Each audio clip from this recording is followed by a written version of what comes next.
it's week 6. As you continue to work on project 3 in your groups, we're going to read and talk a bit about the impact and the implications of social entrepreneurship. Mega and Yeezy both asked on Packback, what is the best way to measure the impact or reach of a social enterprise? How do you create the most change from maybe the least amount of resources? And these are great questions to bring into our discussion of impact this week. In this video, I want to talk about impacts and implications and share an example from our current cultural context. Then I'll provide a quick review of our readings, case, and sparks, and introduce Project 4, which is an individual project and our last project for class.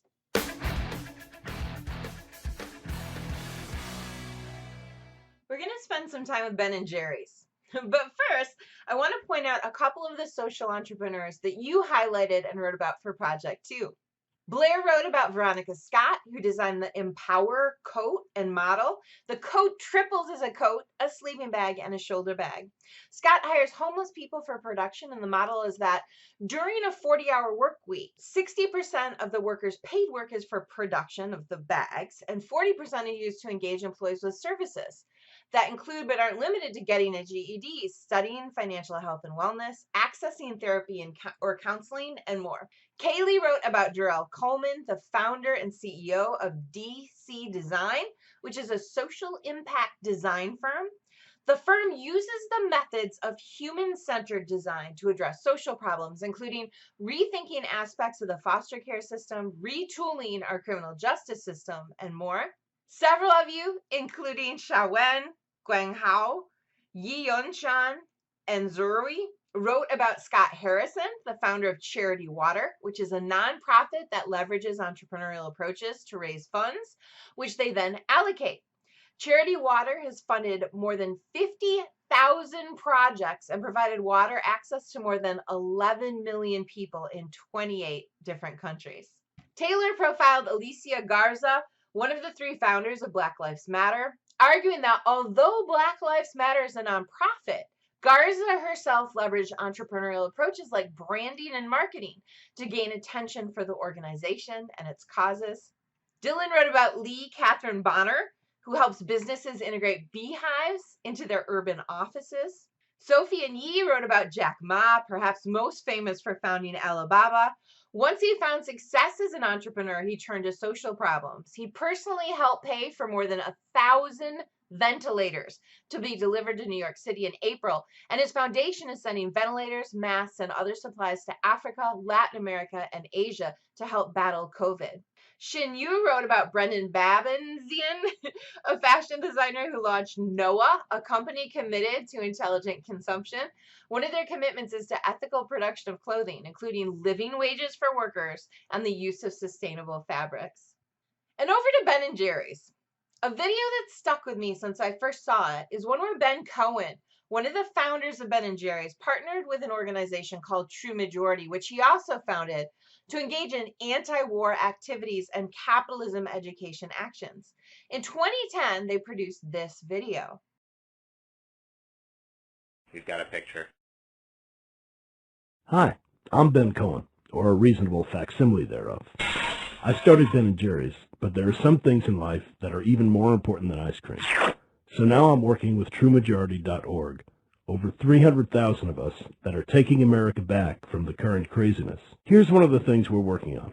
The federal budget affects everybody, but it's so big that nobody can figure it out. Federal budget? What do I care? What do you care? It's your money, and it's why college scholarships have dried up, our public schools are broke, and there's 12 million kids growing up in poverty. Well, these are serious problems. Now, I'm a dessert guy, so when I'm faced with a serious problem, I think about dessert. In this case, Oreo cookies. Let's say one cookie equals $10 billion. The Pentagon's annual budget is 40 cookies, or $400 billion a year. So how much do you think we spend on this other stuff?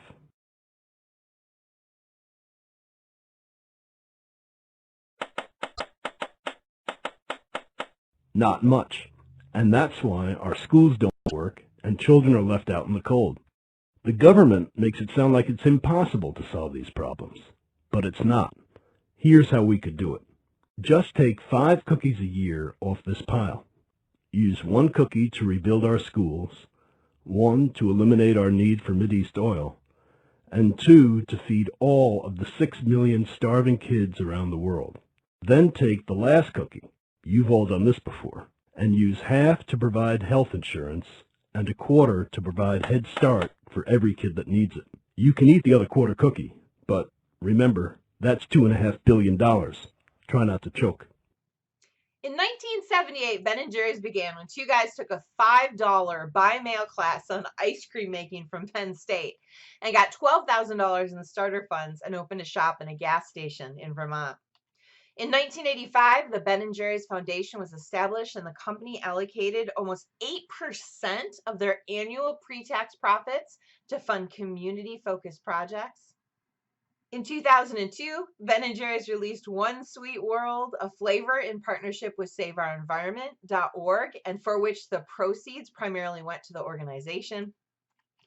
In the 2000s, they engaged in government action, environmental campaigns, fair trade initiatives, and more. In 2011, the founders of the company gave out ice cream in New York City in solidarity with protesters during Occupy Wall Street. In 2018, Ben & Jerry's created Pecan Resist to protest Trump administration policies, the containers for which featured artwork by Fabiana Rodriguez, an Oakland, California artist whose work focuses on social justice issues, including feminism, environmental justice, and immigrants' rights. She also runs Culture Strike, a collection of artists working for social justice. In 2019, Ben & Jerry's launched Justice Remix to promote criminal justice reform. Admittedly, Ben & Jerry's history isn't all goodness. In 2000, Ben & Jerry's became a subsidiary of Unilever. Unilever makes a lot of goods and products, including products with fantastically sexist ad campaigns like Axe body spray. One of their 2010 campaigns was Men with Braids, which implied that men who are friends with women are seen as women. The tagline was, "Stop being a friend and start being a man." The copy here reads, "If you help her choose the clothes someone else will tear off her, she's seeing you with braids." The ad campaign suggests if you're a man and you're not sleeping with the women around you, you're not really a man. That said, Unilever's history and practices haven't been all badness. Kaylee mentioned on Pack the work Unilever has done related to sanitation in India, and they also situate themselves as complementary to and not necessarily in direct competition with local businesses. Ben & Jerry's did something pretty unique in negotiating an agreement to preserve their social mission, even as they became part of Unilever in 2000. They also negotiated to retain an independent board of directors. And on their website, the directors' bios look pretty different from typical board of directors listings, which usually include the person's degree, what university they went to, what other businesses they're affiliated with or associated with.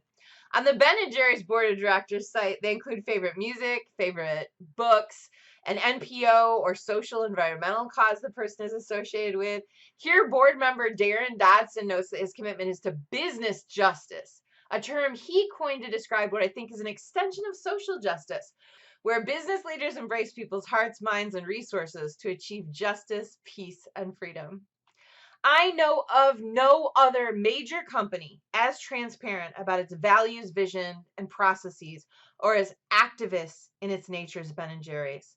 Imagine Ford, for instance, producing a car in resistance to President Trump's policies, or Mars Candy Company producing a flavor of M&Ms calling for prison reform. Ben & Jerry's actually employs people as corporate activists. They hire people to engage in social change and action on behalf of and leveraging the company's resources.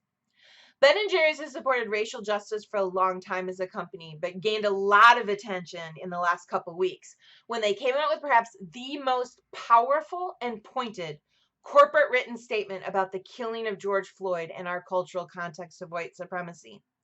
The statement read in part, "What happened to George Floyd was not the result of a bad apple. It was the predictable consequence of a racist and prejudiced system and culture that has treated Black bodies as the enemy from the beginning." CNN noted in an analysis piece that most companies condemned racism and injustice. Over the last couple of weeks, many companies have released bland, general statements about the killing of George Floyd, many of which didn't even mention the police involvement. But Ben & Jerry's called out the historical roots of discrimination and systemic racism, and they're actively advocating for and sharing actions for change. For instance, on their website, they posted a list of 12 ways you can help eradicate white supremacy, which includes joining activist organizations, educating yourself on the historical context of white supremacy in the US, calling out racism when you see it, and more.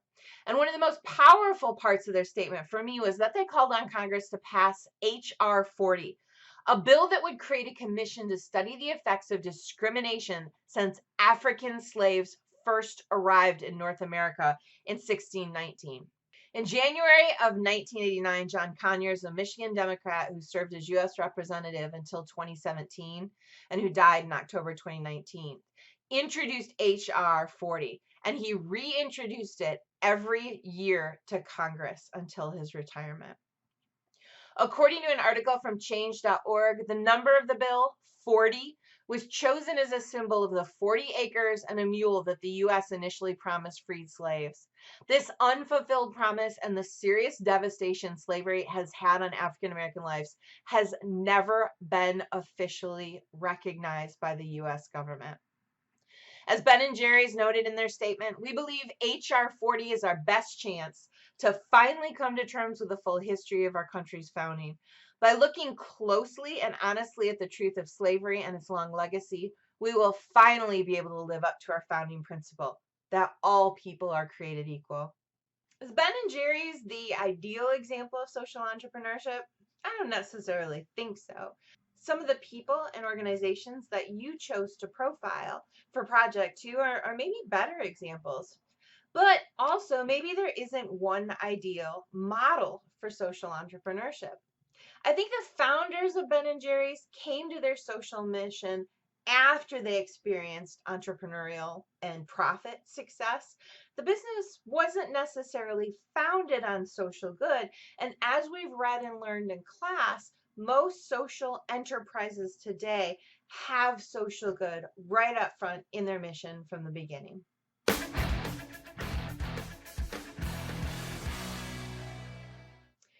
For this week, we're going to start our readings and implications with a piece by Katie Millway, where she describes how social entrepreneurs can have the most impact.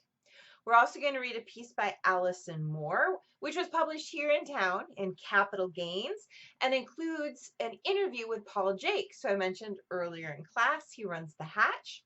Our third reading is by Impact Boom, and it's a podcast summarizing some of the fundamental ingredients of successful entrepreneurs. You can listen to the podcast or read the transcript. Our case for this week is This Saves Lives, a project and product launched by an MSU alum that has had pretty significant impact on world hunger.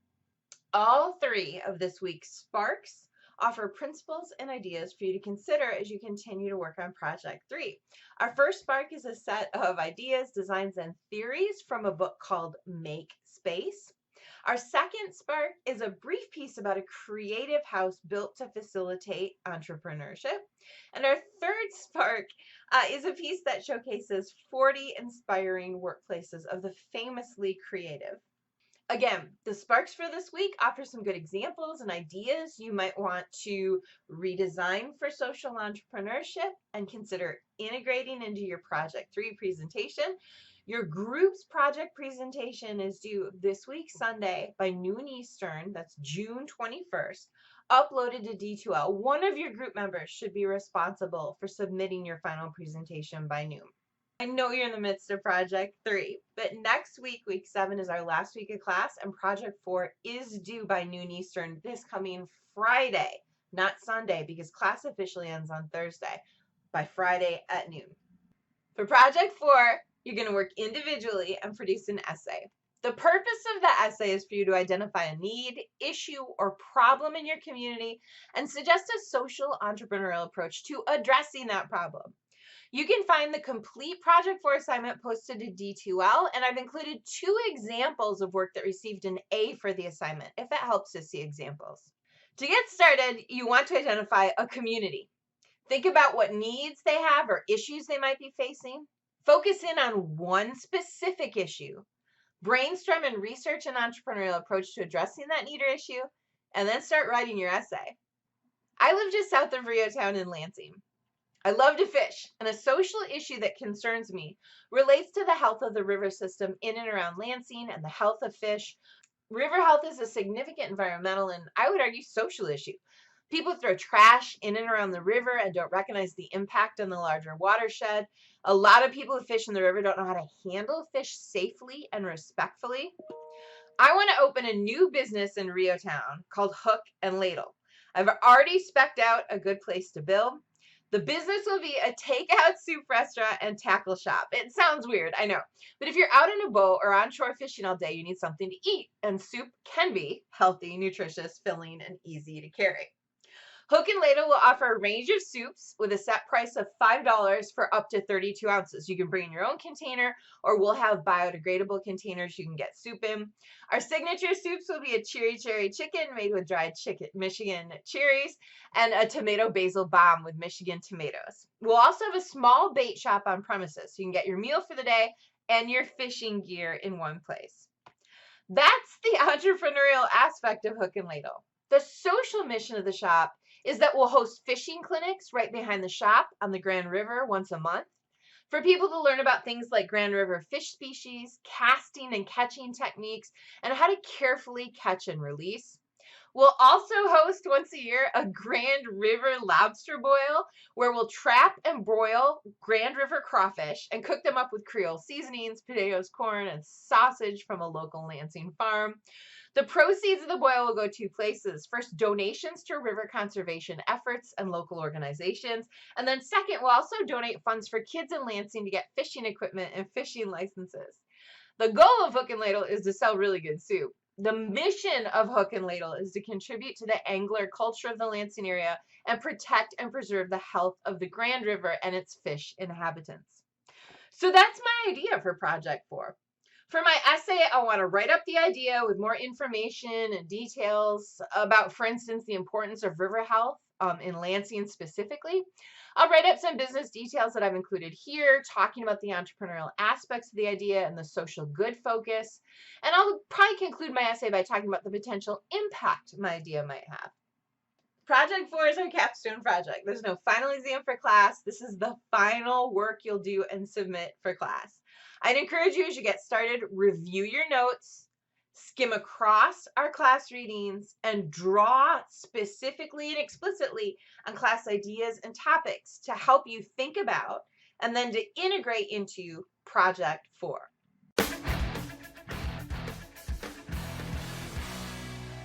Group's Project 3 presentation is due this Sunday, June 21st by noon Eastern. Then your individual Project 4 essay is due next Friday, June 26th by noon. And make sure to find some time this week to post one last question and one last response on Packback.